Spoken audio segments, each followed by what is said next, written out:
Hi, I'm Jeff. Today I'm going to tell you a story of a public meeting that didn't go very well. It happened in 1903 and was essentially a disagreement between the people who lived in Woodlepine, later known as Queen's Park, and the people who lived in Cannington. Woodlepine at that time had more residents than any other division of the district.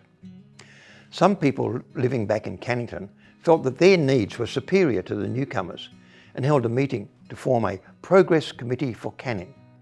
But the folk over in Woodlepine disagreed, as they wanted their own group and called their own meeting. About 100 people turned up to meet on the grassed area opposite the Coronation Hotel.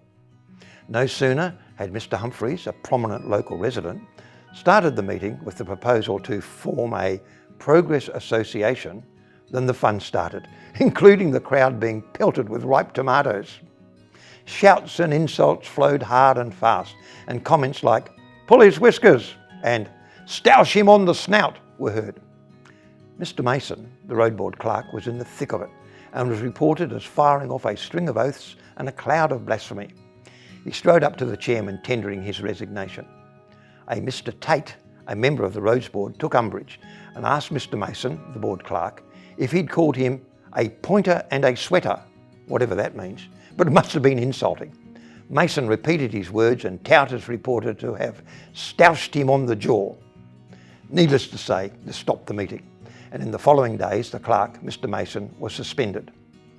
Within a year of this, the roads board had been dismissed and new elections held, but that's another story.